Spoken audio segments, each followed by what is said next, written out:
Look, we did it. I can see us on Twitch, Dev. What's up, guys? And gals, if you've got some. Thank you for joining. As you might be able to notice in the lower left-hand corner of your screen, Danny is not there anymore. Danny happens to be at B-Sides Charm this weekend, so he's already hanging out. He told me he ran Who's Slide last night and commented that maybe he doesn't typically get that inebriated on the first night, so led me to believe that Who's Slide actually went pretty damn well. So I am Brandon Colley. I'm going to attempt to act as the MC as we go through this thing. And today we've got our guest, Garrett. It's Foster, not Forrester, I believe, right, Dev? That's good enough. That works for me. I'm used to it. So yeah, so Garrett, you were just telling us that you're on the red team. You want to just briefly introduce yourself real quick? Yeah, sure. So I am Garrett Foster. I'm a senior consultant on Optics Attack and Pen Team. My primary responsibilities there, your typical internal and perimeter network pen tests, and I also perform some more of our advanced offerings with the adversarial simulation or the red team. Been there for coming up on 2 years now. So Nice. Congratulations. And Brandon, thanks. why don't you tell them the real truth? We actually took a vote and people voted Danny off the island, unfortunately. That's why he's not here to host the show. So Danny, if you're out there watching this, sorry, man. They fixed it. So long, Danny. Yeah, good luck getting back. Your plane tickets have been revoked, and so we'll see you when we see you. Oh man, no, I don't. Danny's not in chat. Otherwise, he'd have said something by now. We may get a Jake in chat though. So our other co-host, Jake Hildreth, is also on his way to the airport probably right now, or possibly sitting in a line to get on an airplane. He said there's in-flight Wi-Fi, so he may grace us with his presence. I dared him to say the word bomb on the plane, but let's see if he's actually going to do it. No, Jake's got to get there first, man. So Jake's talking at Charm with our other one of our other coworkers, Jim. They're doing we did a test run of it yesterday, and I thought it was hilarious. So if you're going to be at Charm, check that out. They're doing a talk on DNS and Active Directory. The marriage of Active Directory and DNS. Yeah, they're getting married, or they got married. So I guess they're calling it the 23rd anniversary. But yeah, so enough about them though, right? So Garrett and I don't even remember when or how I first met you, but we happened to follow each other on Twitter, and then we started being in similar places. So Garrett talked on the Red Siege Wednesday offensive about a month ago, 2 or 3 weeks ago. And one of the questions was asked of kind of what's next, and Garrett's like SCCM, and then we got digging into that, and so I asked him if he wanted to come on, and we kind of talked a little bit about what to talk about, and he's like, well, I've been all in on this SCCM stuff, so I'll let you kind of lead it off with some of the things that you had told me about using it on a recent assessment. Sure, yeah. So it I think my interest in SCCM kind of and it started with one of your first blog posts about the coercing authentication from SCCM from the client, right, and stealing those administrator hashes, and then it started to trickle from there. I started Googling some more, and then I saw Chris Thompson's work on it, and I saw Adam Chester's work on it, and I just the rabbit hole started, right, and so you kind of put all these pieces together and put them all in one place. And you're like, okay, I've seen SCCM internally. I know that it's there. I know kind of the idea of what it's for is for, supporting clients and managing patches and software installations and things of that nature. But I've never really dug into it because I didn't understand it to a large degree. So it wasn't until all of those people I mentioned started posting these blog posts where it's just like, wow, I really need to start paying attention to this. So it started to become something that's all right, I had all these different pieces of information and I wanted to put them all in one place, and I started working on developing a tool for it. And when you do that, that's when you really start getting in the nitty gritty of how things work. You start looking at documentation and reading. I think one of the first books I picked up was that thick boy for the SCCM Unleashed, which is like 1,800 pages. Damn.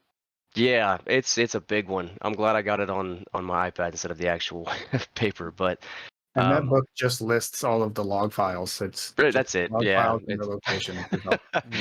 no, and it's because it's SCCM's a beefy boy. Like it's a tough thing to manage. If you go and start looking on job postings, there's actual like SCCM administrators. It's an entire career path.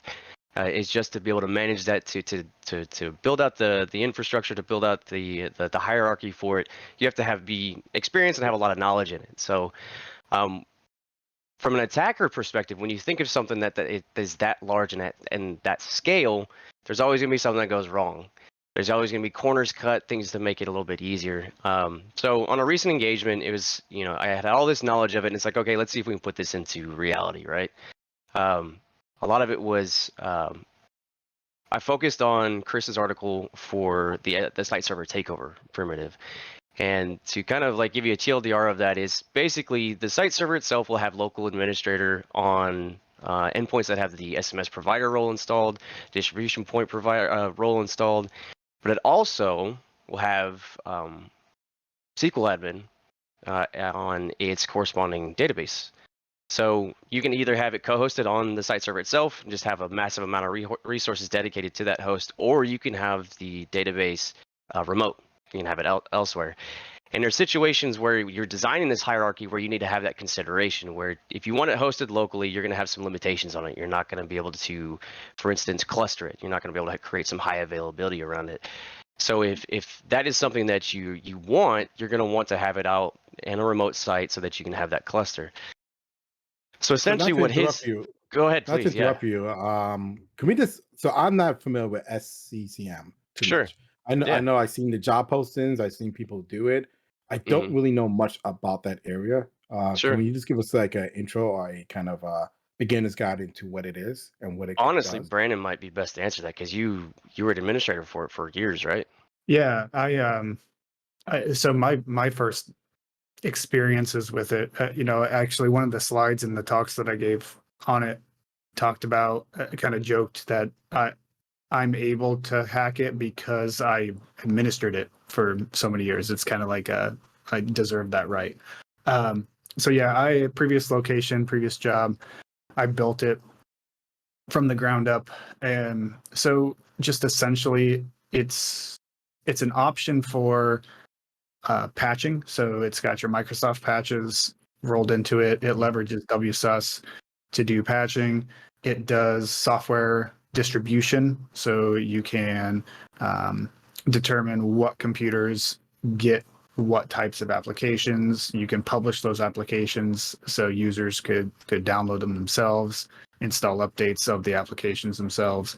It's also got a operating system deployment piece to it, that'll like Chris, other I always call him other Chris, gave a DEF CON talk about abusing the operating system deployments and the task sequences that come into play when you're logging into Pixie Boot, and then you're downloading the images and stuff like that too. So there are a ton of moving parts to it, and because of it, because it's a Windows based application, it ties in with Active Directory, which is kind of where Garrett was going when he had mentioned the computer account. So it's when you install SCCM, you're installing it on a Windows OS. It can be a standalone machine. Like I think I ended up rebuilding mine and just built it all as a standalone. And then we had a couple distribution points in different sites that would just have the images and local files, but everything was managed by one. And so you can do that. Go ahead, Dev. So is this like, because I remember before Pixel Boot, they used to have remote installation services, right? Where you boot it up and you connect to your remote installation server, which did a lot of that stuff for you, and then became Pixel Boot. So this is the next evolution of it, where they just added more configurations and more ability, especially with Active Directory. Is that what you're saying? Yeah, so I feel like it almost sits on top of a lot of the old tech like that. So it still relies on um, all of the old Pixie boot requirements. To my knowledge, it still sits on top of WSUS. It just like configures it. Yeah. Probably a couple other things too, but yeah, you can have a remote database. You can have multiple different site servers, so you could administer it and kind of spread things out. But yeah, basically, it does all of those things for an enterprise, which is why there are administrators.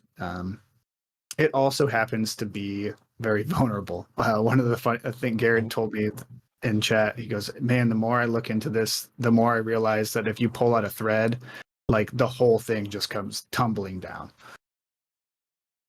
Yeah, I mean, I wonder why. When you put that many controls in under one lock system, oh man. Not only can something go wrong with configuration, it also becomes kind of the egg that everyone wants to get and just crack open. So Yeah, and we haven't even really dug into the misconfigurations as far as like from an administrator point of view that are likely to occur, like in Active Directory. When we're doing assessments on that, whether it's a red team assessment or one of the Trimark assessments, we all find the same sort of misconfigs all over the place. So we're not even at that level with SCCM. We're at like the design level, and by design, it is able to be abused and attacked. So what Garrett was talking about is how the what your like primary SCCM server, the site server, so the computer object in Active Directory is required to be an administrator on the remote SQL server and any other site server. And there's a lot of other guidance out there about other places that you're supposed to grant those rights. And so I'll let Garrett take it from there and explain why it's bad to allow a computer account administrative access in your Active Directory.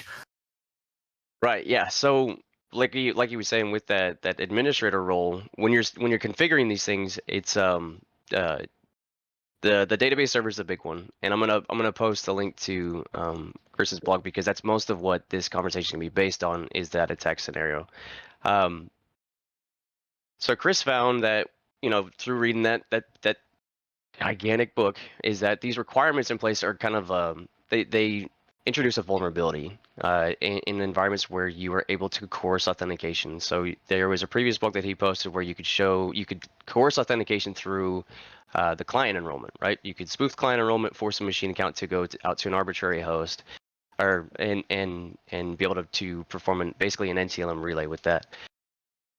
But there's also other situations where you can coerce authentication from them, and those are from some relatively well-known stuff like the printer bugs one. If the print spooler is running on that, you can bind to the RPC interface and coerce from there. It's petit patam, petit potem. It's French. I don't know how to pronounce it. I could just call it patam. That's another option. DFS coerce. So there's a lot of different ways to force the actual machine account to authenticate back to you or to an arbitrary host.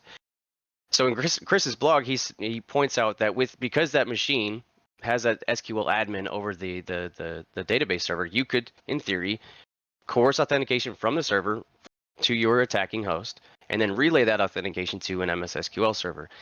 And I had tested it out in the lab and said, yeah, this works. He's absolutely right. You could jump in there, and then because you're SQL admin, you can just go ahead and create or add an arbitrary user that you control as the site server admin, because that's essentially what your site server is. It's just an interface, the SMS provider for its underlying database.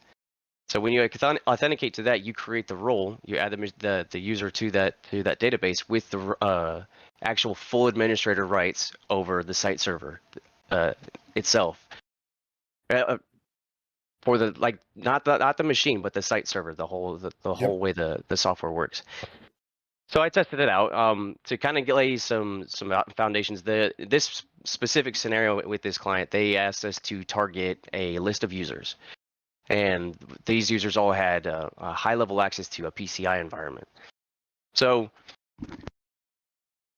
because of the way SCCM works is for any of the hosts that are enrolled or have a client installed to them, you can actually query and find out where the user is potentially assigned to that host. So you can fine grain it enough to say, this user is assigned this machine, this is their primary device. And also, you can actually look and see the last logon user. So as that client will kind of like, we'll say poll, it polls back, it sends out, it checks for its policies and things like that. It will update the site server itself with that status. It'll say, yep, this last logged on user is user A.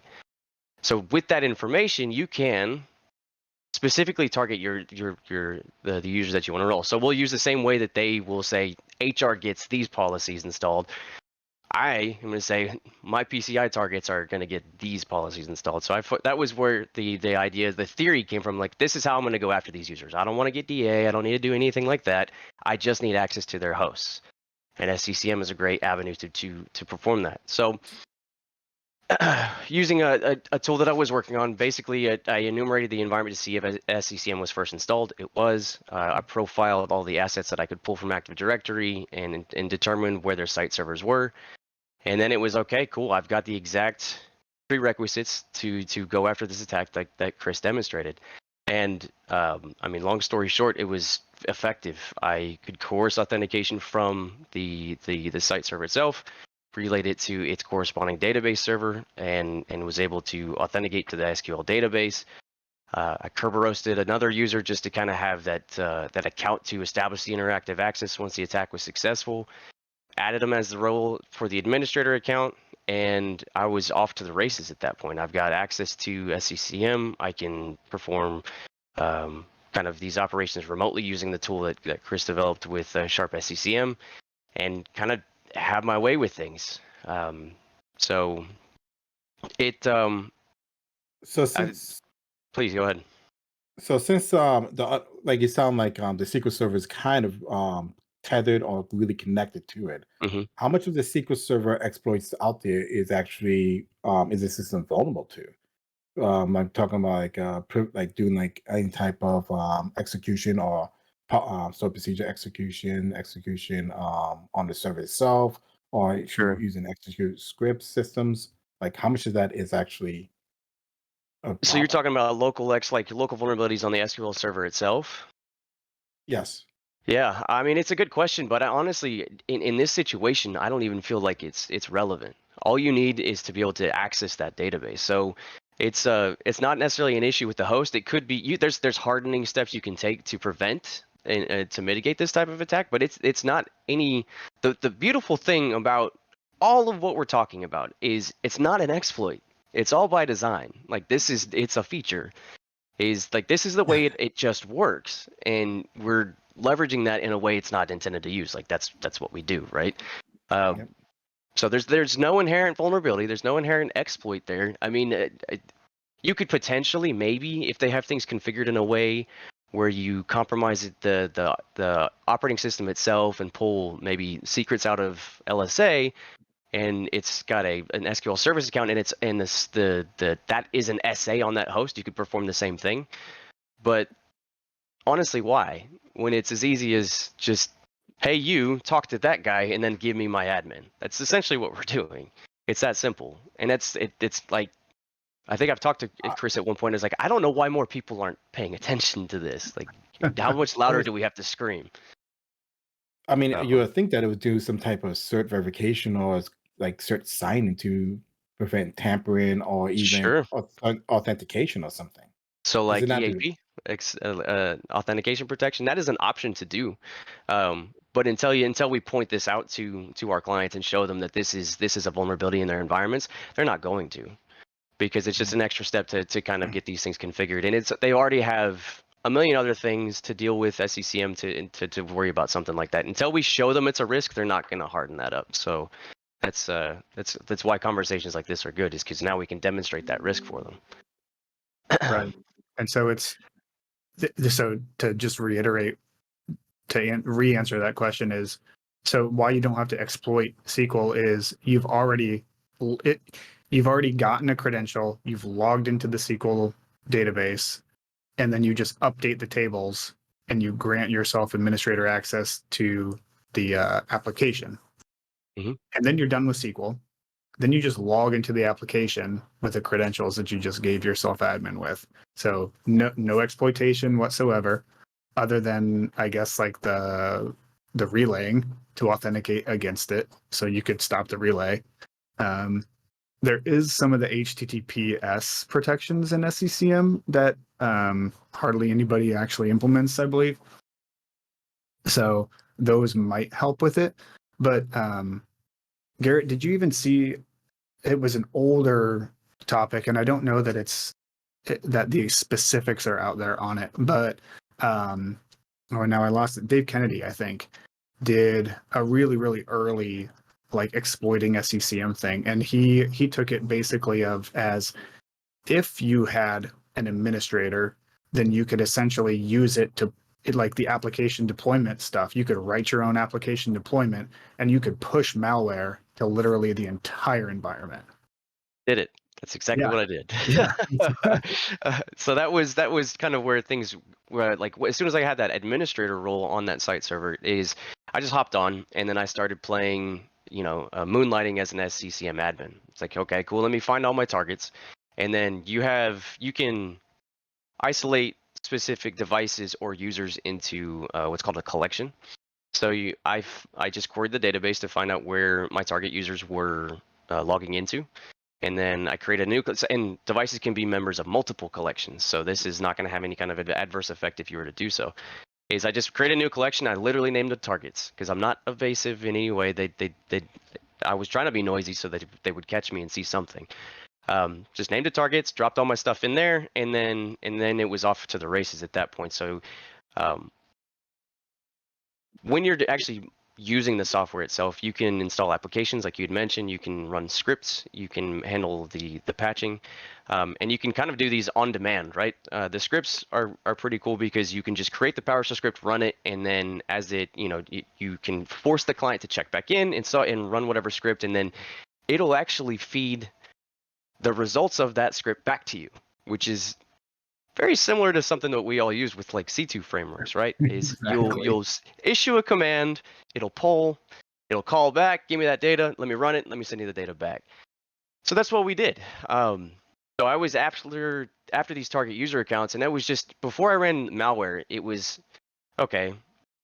We had an appliance on their network, so I could just force things back to that. It's like I just want to see if I can get hashes to come back, and you have the option when you run these applications, which is fantastic, is you can either run it as system or you can run it under the currently logged in user's context. So I was like, okay. And you can choose whether or not you want it to be visible to the user that's sitting at their desk, which is just fantastic. Like, thank It you for is so a much C2 framework. granularity. Yeah. So, I think I used that before. Is it called Cobalt Strike or is it called thank you. Yes, yes. It's exactly like that. Like it's a lot of fun because you get in there and you see like, man, this is very similar to things I've been using before. Like, I wish this was in so, Cobalt Strike. Like, so to be fair on Mhm. Microsoft and the way so I was actually building a blue team tool for another company I worked at. And it got to the point where you could do all this fun stuff. You could boot lock this device. You could do all kinds of things remotely. And then one of our people walked over. He's like, "Oh, this is a great red team tool." No, this is a blue team tool. Are you Mhm. sure? Yeah, And it was the yeah. same. Like, It is. It is. uh, I think yeah, I it guess it so. ultimately just becomes about how you use it, right? It Yeah. just is the way the tool is being used is whether you're using it for good or bad, whatever it may be. But yeah, there's a lot of similarity, and man, having the option to on like how you want these things to run, like you could push messages to the users like hi, click here or whatever. But yeah, it was the target was like, the goal was just to get access to their machines, whether it was interactive access or to execute malware on their operating system. But because I had so much flexibility on how I wanted to approach things, so I ran scripts just to see, you know, to force them back. So it just literally was get child Adam, a PowerShell script to come back to our host and check for an arbitrary system or like just a random script that didn't exist. And this is in Sharp SCCM, so you can automate the whole thing if you choose to. But I was still trying to get um, some practice in. I'm not gonna say I practiced in prod, but I um, but it was just to send these things back, and we got the hashes back, didn't crack, so I had to pivot again. So then it was becoming okay. And here's what's really fun about it as well is that because you can set this to such a large scope, right? The hierarchy and the way you design these things can be global, but all of these things need to talk to each other. So you might have your one site kind of like designed for the States. You might have one in England, but those two still need to be able to communicate to each other if your primary site is in the States.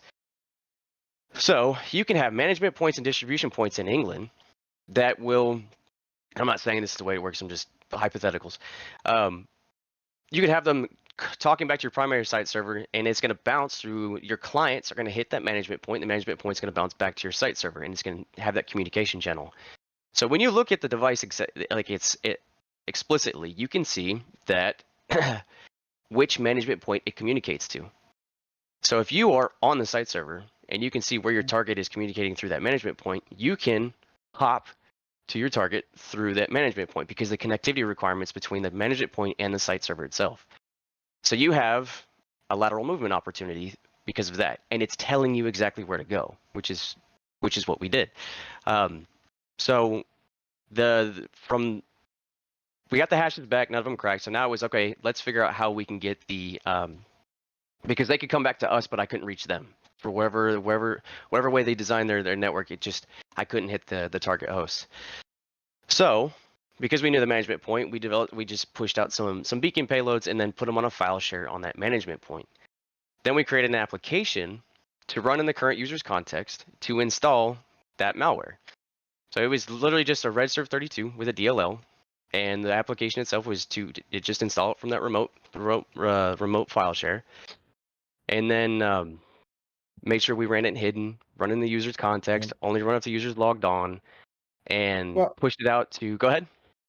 Well, I was wondering, like, wouldn't you just be able to just uninstall all the EDR solutions and AVs and basically give whitelist your own applications and binaries, and that way In you don't really theory, have. yeah, That way in you don't- theory, Okay. but it's like you have there are some endpoint protection built into it, and my experience with this may not be enough, but I know that you can have some flexibility on some third-party software solutions that you're going to install, but I don't necessarily know that it would be able to manage EDR. So if you had like CrowdStrike installed and you're pushing out to everywhere else, you're going to have that admin panel for CrowdStrike that's going to be through their system, through probably their cloud applications. And there's a lot of protections. Basically, the EDR itself is malware. It's hard as I'll get out to uninstall that. And at the same time, that's pretty destructive. We don't necessarily want to cause situations in our environment that's gonna have those problems. So the path of least resistance for us was just bypass EDR, have no real concerns there, and just drop the malware that way. And the other convenient thing about this is that Microsoft recommends you don't necessarily block activity from SCCM because it's mostly it starts from a kind of a primary location where all this stuff is running from, and it can look malicious, which can cause EDR or SIMs to trigger on malicious activity. So they say, no, just ignore it. Okay, cool, thanks for my free way in. So with all that in mind, it was just like drop it there. They probably could have done some static detection on the DLL that was being dropped, but it was designed in a way to be evasive. Like I didn't actually want them to trigger on it. So then we pushed the application out, and then beacons just started rolling in, and they all were in the user's context of our target accounts, and none the wiser. None of the users knew what was happening. Didn't get any alerts from EDR detections. Nothing. So basically, the goal at this point was achieved. So do you have like a top 5 things people should be doing right now if they have SCCM and how to kind of protect it? Yeah. Detecting it, I don't know. The amount of logs that are generated by this software is just, it's unfathomable. Like I have a relatively small lab environment. I have 2 site servers installed, and one with a co-hosted database server and one with a remote, just to kind of have the 2 in comparison. And then a few hosts at DC, so about 12 hosts total. and I allocated 50 gigs to that host. Filled up instantly. Made a mistake. Big mistake. So I had to redeploy it, and in a matter of weeks, I just kept filling up and filling up. So monitoring those types of logs, and that's just default logs. So if you wanted to get more granular and create custom logging, it's just going to get even worse. So that in itself makes it more difficult for them to actually come up with solutions here, because there's just so much information, and the barrier to entry to get this stuff out is so high. There Is it are all? Go ahead. Are the logs all running under the same event ID or something? Like you can't filter through. No, it's hard to explain. Like when you actually get into, because there's an entire tab just dedicated to monitoring and reporting, and because part of what you want with this solution for the administrators is for them to know kind of before the user knows that things aren't going right. If you push out a patch, Microsoft push out a patch, you go through your change management process, you approve this patch and you push it out, you're going to get results. You're going to say whether or not it was successful, failed, partially successful, all this, and it does that for everything. So Damn. every patch, every piece of software you install, Pixie boot deployments, all of those things are monitored and logged, and then you can actually create those reports from them. So there is a lot of features, and it makes sense why people like using this application. But at the same time, creating custom stuff for it is just incredibly difficult. There's blogs dedicated to managing this. If you go to the subreddit for SCCM, it's just like a war zone. I can't figure out this problem, and everyone's chiming in on it. So my mercy goes out to them. I'm really glad that's not my job. Me too. So the standing installation, from what I'm understanding, is by fault it is, is vulnerable to all kinds of different attack vectors. I mean, has anyone pushed Microsoft to go like, hey, you need to secure this out the gate, or at least limit the access that all damage they could do? I mean, I'm sure. You don't usually hear from people that have let Microsoft know that there's a bug and they didn't like acknowledge it. You don't really typically hear about those. I know that Chris has mentioned a couple things to them. Brennan has got a CV out of an issue where you could force them to authenticate with NTLM rather than Kerberos. And so there have been attempts made to tell them, hey guys, this isn't bad, this isn't good. There's a lot of problems associated with it. Microsoft's pretty much their standing on this seems to be, yeah, it's insecure by default, but we give you the option to harden it. So that's your problem, not ours. So that's their stance. this week's a Red Forest all over again. Mm-hmm. Oh God, Red Forest, please, Jesus! That's, no one Jake, does it because again, it's so hard to set up and actually use. So yeah. Jake showed up in chat just in time to say Microsoft secure defaults. LOL. Exactly. Yeah. Hey, you got to give them a chance. You got to give them a small chance. I mean, the blue screen of death makes everyone laugh every now and then. So I mean, and to the logging point too, I just want to mention real quick that they're not Windows logs, right? They're not going to your event log. They're all just .log files that are sitting on that server and are readable to the SCCM server. And I've not set up a SIM, so I don't know if you could even if you would want, like, I pity anyone who's attempting to send those somewhere else because they are so noisy. Like, to Garrett's point, it's not even just like, hey, I tried to install an application. It's like there's an application. There's a client. The client requested the application, but it was not during the maintenance window. Like, and all of them are different logs, and they're all like a different line in the logs. That conversation is so ridiculous that I don't even know how you would begin to use it as a detect mechanism. Yeah, most people don't even realize, even with the SIMs, that there's a flow over. Like, if you hit a certain threshold, things are just gonna you're gonna lose information. Right. But I thought you said there was sensitive data in the logs, and yet they're just writing it to the files, or does it not worry about sensitive data? Not necessarily sensitive data. Most of it is all about like result. Like, we try to do this. Like, you tried A, got B, that kind of thing. It's I'm not going to say there isn't because I haven't looked, but I would expect there not to be anything sensitive oriented because it doesn't really, it's not necessarily done for that.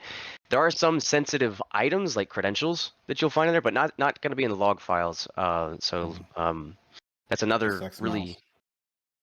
Right.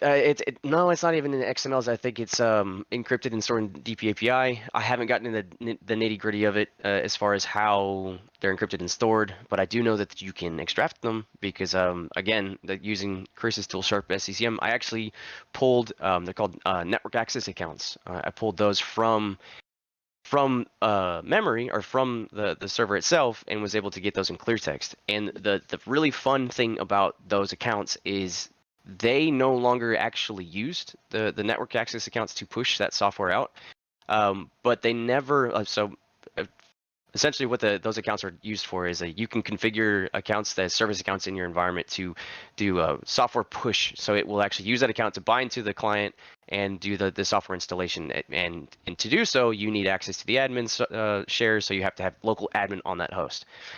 Since then, they've actually done, you can now do that installation over HTTPS. It's not required for the account to have admin. But at one point in time, it did. So that configuration was stale. Those accounts still existed. Those accounts still had local admin because of a security group that was configured in a GPO that granted it to them. So even though they weren't using the accounts anymore, I could pull them out, grab the clear text, and I still had that account as local admin on everything in their environment, which is 80,000 hosts. Jesus. But they just forgot to remove them. They forgot to change the password. So that was an opportunity there. They forgot to remove them from there. And the other fun part too is that when these accounts are actually used in the environment, they're pushed out to clients, they persist on the client. So if you compromise a client and you can verify that it's a member of, like it's a client for a site server just by looking at the file system, you could pull those network access accounts from those hosts as well and have admin potentially over the other clients. So a lot of tech debt, I think, is a good way to put it with SCCM stuff, the way things that they used to do, but they didn't necessarily give you a very easy way to walk that back after policies have changed. Yeah, that's So being a right. former red teamer, one of my favorite things to do on client machines is I wrote this little program that you just install it, and I think it was every 10 seconds, it would take a webcam picture of you and then set that to your wallpaper. Set your wallpaper to it. That's evil. Whoops. What happened to the But viewer? at the same time, I don't think I ever see my desktop, so I don't even know if Yeah. I would see it. But it's fun. Don't even know it's changing. Right? Yeah. So I would just take it every 10 seconds, just keep refreshing it, and then you'd be like, Right. wait, what's, and then you see how long before someone reports something. Mm-hmm. So with that said, like, what is the craziest type of exploit that you have done that's like, because I mean, at a certain point when you do red team, you got Mhm. in, you got all the stuff you want. Now you want to see how fast people react or alert or say something. So you have to do something flashy to kind of get Sure. their attention. Yeah, trying to be noisy, like bump them up, right? Like you're Yeah. trying to like, okay, cool, they haven't caught us yet. Let's give them this win. Yeah. I think I'm still, I will be on pretty forward. I am still relatively new to the red teaming thing, so I don't necessarily have like, man, that this war story was cool. And most of it is like second hand from people telling me, try to get me hyped up. But I think recently, we don't typically do anything too crazy. I always tell them I want to change, like set up a GPO to do what you did with change the background for it. And I always say we're going to change it to a ransomware background. And they're like, no, No. please don't do that. Heart attacks. Yeah, but I mean, it would get the point across, right? Just have But them call no. your cell phone. Yeah. Oh, you know what? Let's say we ransomware your computer. All we did was back up your browsing history on both Yeah, your work and personal laptops. that might cause more panic than the actual ransomware It itself. may. So, I just no, saw on Twitter somebody had a picture of like one of those Red Cross bracelets that has like your blood type and stuff, and it just says delete my browser history. yeah, I mean, it's probably a good investment, honestly. No, no, nothing too crazy yet. I think it's honestly, I'll be I have no shame. I'm not very good at it yet. I'm really good at getting burnt, getting caught. So I learn a lot of lessons. I've learned what Vector AI's IPS is, and it's kind of a pain. Some of my payload delivery strategies haven't been the greatest. Just packing some stuff in ISO files that just get caught right away. But no, it's I'll say I'm a red team baby. How about that? More pen test oriented, less red team. But I am on the red team, so I'm gonna claim it. So before red teaming, Mhm. did you do some of the pen testing stuff, or did you come from a different background? Yeah, so my background actually originated with I was a sysadmin for a couple years working for an MSP. So I kind of a jack of all trades with that when you've got different industries that you're doing work for, whether it's healthcare or the restaurant industry or hotels. I kind of saw everything at that point. And then from there, I pivoted from that into working on the blue team. I was in a SOC for about a year, playing alert whack-a-mole and kind of, and that was fun to a degree. I think I was really focused on pen testing, even as a sysadmin side. I was working on my OSCP, taking certifications, doing hack the box things, and trying to get to that point. So the SOC was really good because I got to respond to some real world events. I was doing that when the Hafnium thing happened with the proxy shell and exchange servers, all of that stuff. I was actively responding to events there, and as an MSP, we are working in that SOC. We worked for MSPs. It was just, we had all those different clients, and all of them had exchange servers. I think we had like 80 different clients that were affected or impacted by Hafnium. So got to go and, look at the logs that were coming through and seeing what the various different threat actors were doing. You would have people that are just sitting there, pop the shell and running command line processes, or you'd have actually people creating popping the web shell and then creating more persistence through other web shells hidden in config files and obfuscating their activity.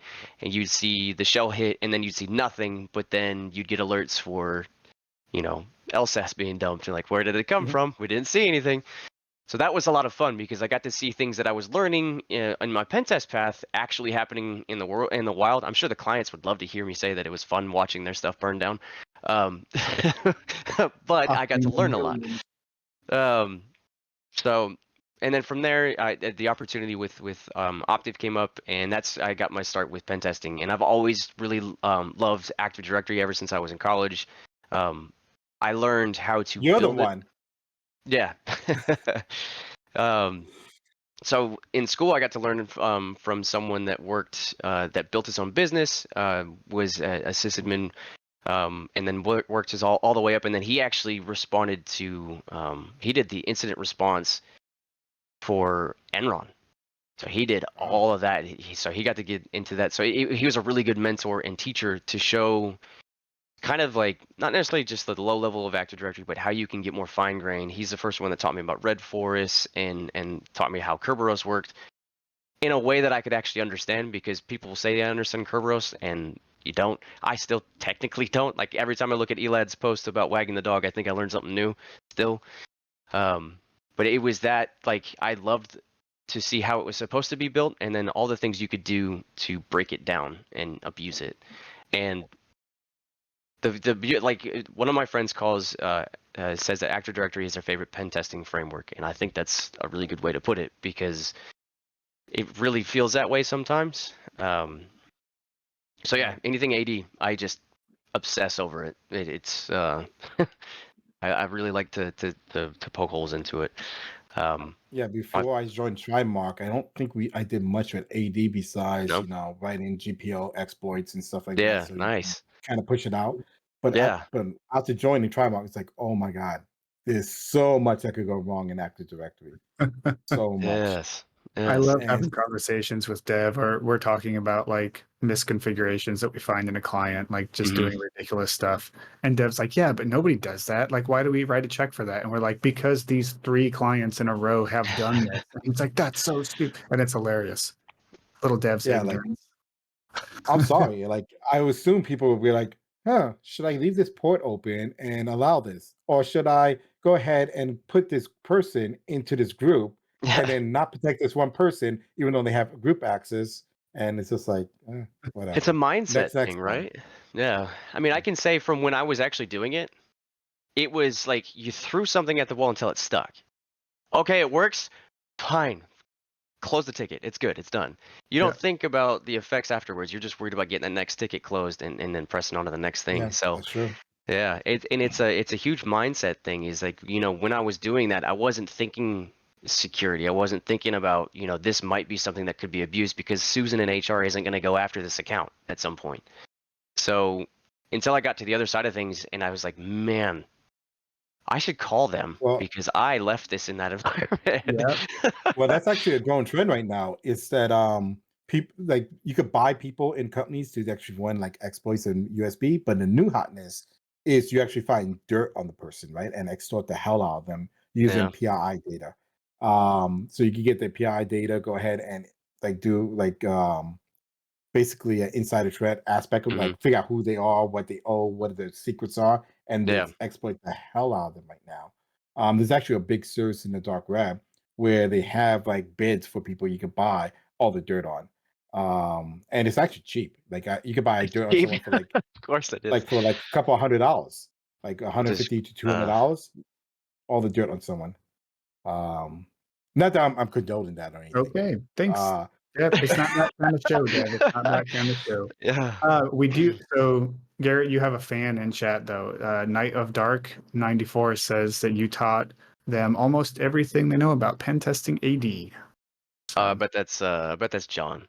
I bet that is. I bet he's being polite. He's a coworker at Optiv, more than likely, who I mentor, and he's a lot of fun to work with. Very, very smart with cloud. So we kind of ping back and forth.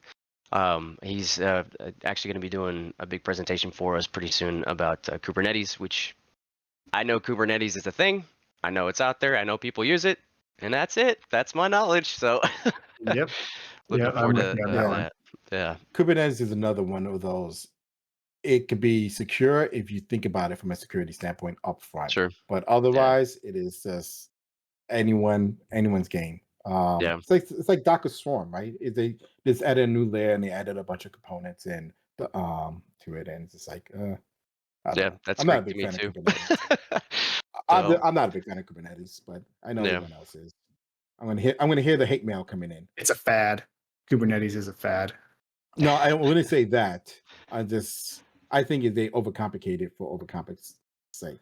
But I get the gist of it. So what is your favorite or what's your favorite and worst moment as a pen tester or red teamer so far? Like what's the one thing you love and hate about it?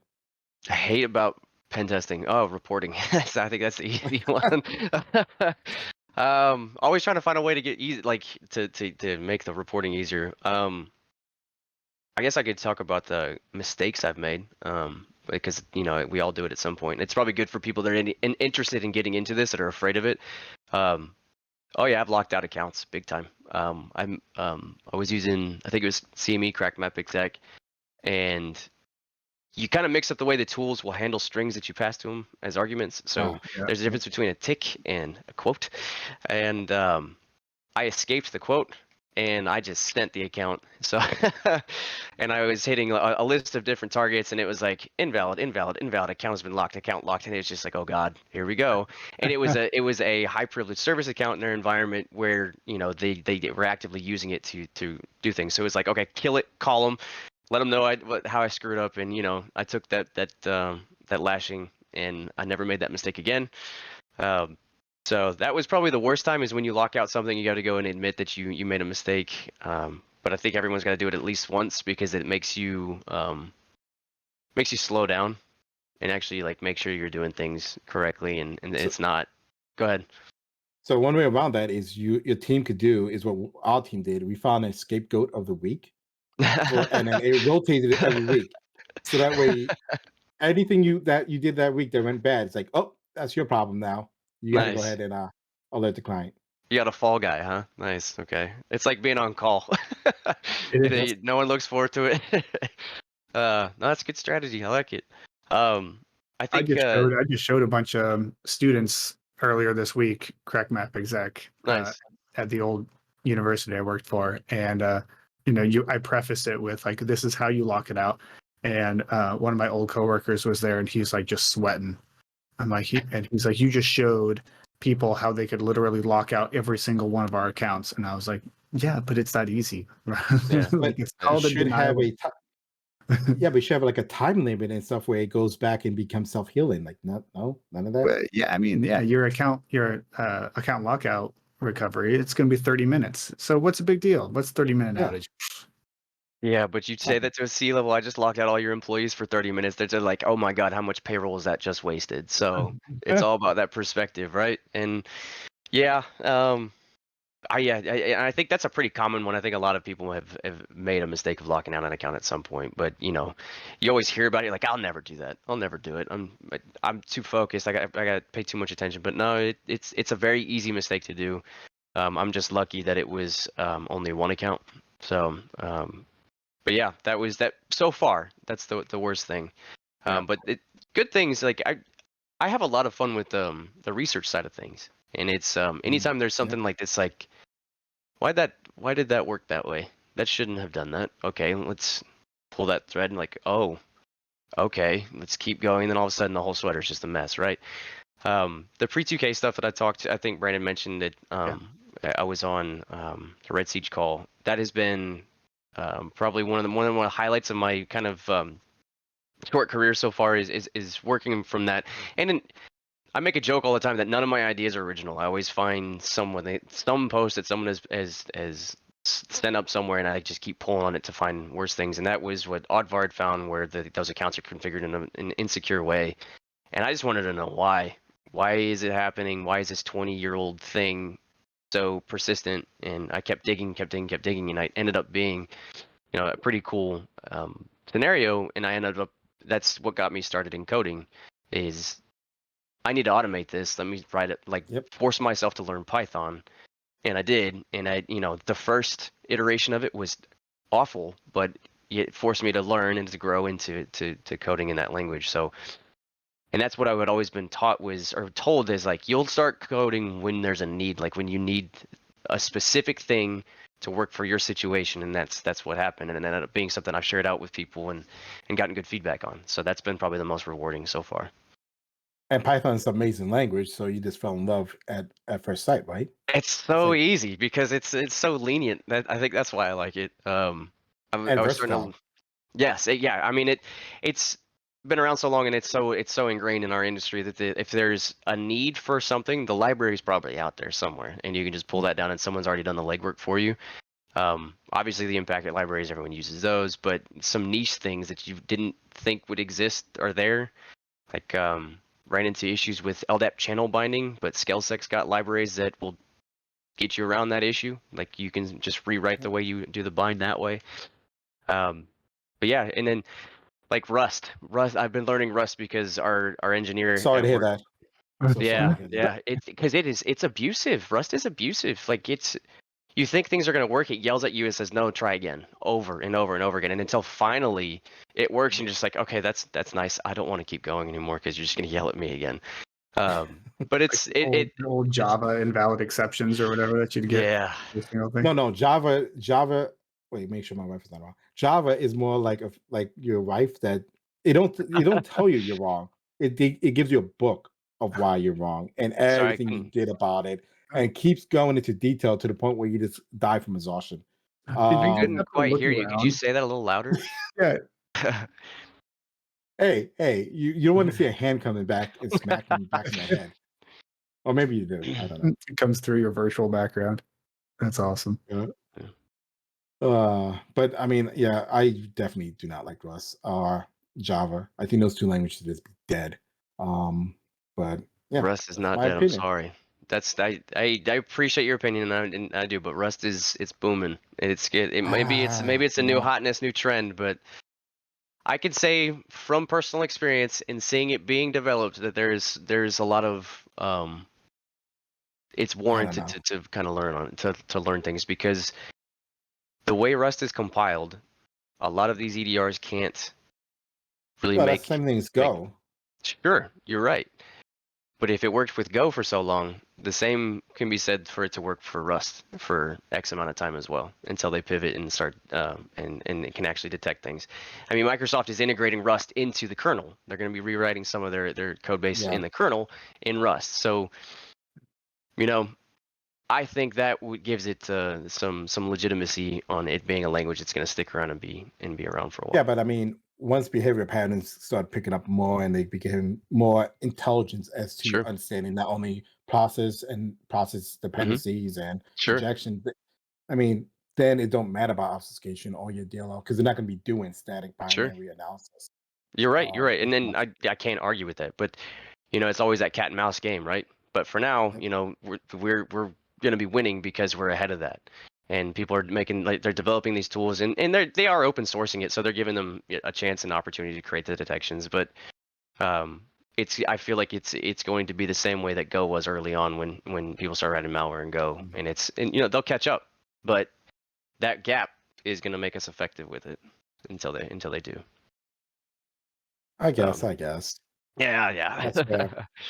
That's fair. I'm still a Hey, Python it's fan right. in No, heart. yeah, I love Python. Trust me. I'm gonna die on that hill. But I'm constantly getting in fights at work about it because people don't like the dependency hells that you run into, but it's just like virtual environments, man. It's fine. Don't mhm. it's that easy. But Can we yeah, all agree that we know none of us likes Ruby on Rails? Can we all agree on that? That's no, awful.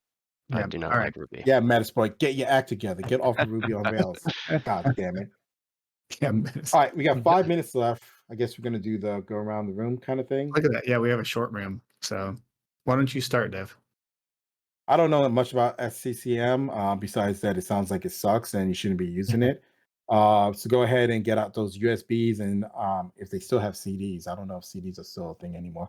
Get those out and start installing manually because apparently it sucks. All Hey, right. Brandon. Yeah. So one brief thing we didn't really touch on as far as SCCM goes is um, we recommend not adding your domain controllers to the same SCCM instance because if it's this easy to get access to SCCM, then that means that access is translated into your domain controllers. So yeah, so protect that. Good Garrett, point. And then, Yeah, final it's thoughts? just suggesting recommendations, things like that. I think if you're concerned about your deployment, you can check out what Chris posted in his blog as far as going through the hardening mechanisms that enabling EAP, and least privilege kind of situations where you're not granting overarching permissions to members of a specific group. But that's really it. Since it's the way these things work, the only thing you can really do is to kind of go out of your way to harden them because it's not secure by default. I guess I started this go around the room really too soon. I Sorry. had it in the notes. Let's go Yeah. again. Let's do it again. No, I mean I could Nah, talk about it's this fine. stuff for days. It's I really feel like this is just the tip of the iceberg. I can imagine people like Brandon, Chris, and Adam if he chooses to keep going with it because it feels like Adam is just always got his fingers in something. If you keep digging into it, there's going to be some more stuff that's going to fall through. There's a lot of things where you just click on it like, why does it work that way? But for the same reason why it's difficult to manage, it's difficult to find the bugs because there's just so much that goes into it. Luckily, it's all in .NET, so you can look at the source code if you're looking for something there. But yeah, I really do feel like if you're into researching the way things work in AD, SCCM is a huge opportunity to find something interesting.